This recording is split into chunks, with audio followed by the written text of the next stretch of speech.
Pope Francis, the Lord does not permit darkness to have the last word.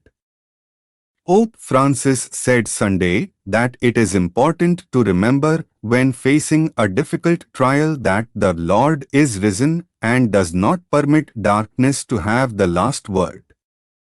At times we go through moments of darkness in our personal, family or social life, and of fear that there is no way out.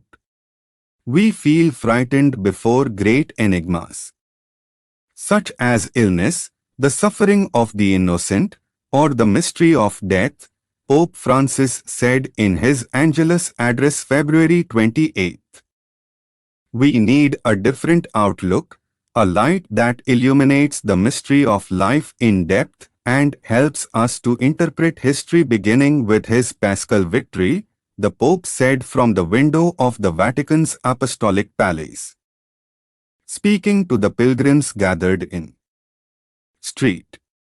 Peter's Square, Pope Francis said that Christians are called to experience an encounter with Jesus so that, illuminated by his light, we might take it and make it shine everywhere. Igniting little lights in people's hearts, being little lamps of the gospel that bear a bit of love and hope. This is the mission of a Christian, he said. The Pope pointed to the Gospel account of Jesus' transfiguration on the mountain shortly after he had announced that he would be put to death in Jerusalem. He is transfigured before them, his face radiant and his robes shining, an anticipation of the image of the risen one, offer to those frightened men the light of hope, the light to pass through the darkness. Death will not be the end of everything, because it will open to the glory of the resurrection, he said.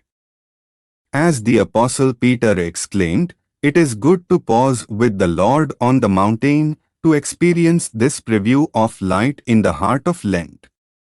It is a call to remember, especially when we pass through a difficult trial, and so many of you know what it is to go through a difficult trial, that the Lord is risen and does not permit darkness to have the last word. Pope Francis said that in the journey of faith it is common to stumble when encountering the scandal of the cross and the demands of the gospel, which calls us to spend our life in service and to lose it in love, rather than preserve it.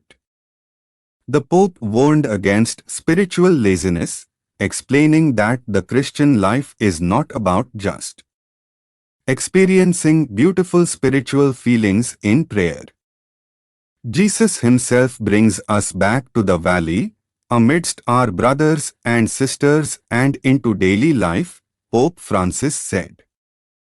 Praying never means avoiding the difficulties of life, he added. After praying the Angelus with pilgrims in St. Peter's Square, Pope Francis asked for prayers for schoolgirls who were abducted from their school in Nigeria. Earlier this week, I join my voice to that of the bishops of Nigeria to condemn the vile kidnapping of 317 girls taken away from their school in Jangebe, in the northwest of the country, the Pope said.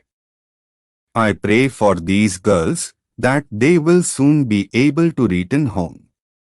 Let us pray to Our Lady to protect them. The Pope also expressed his closeness to children suffering from rare diseases, adding that he hopes that they will feel the caress of God's love and tenderness. Let us pray to Mary Most Holy, that she may help us to welcome the light of Christ with wonder, to safeguard it and share it, he said.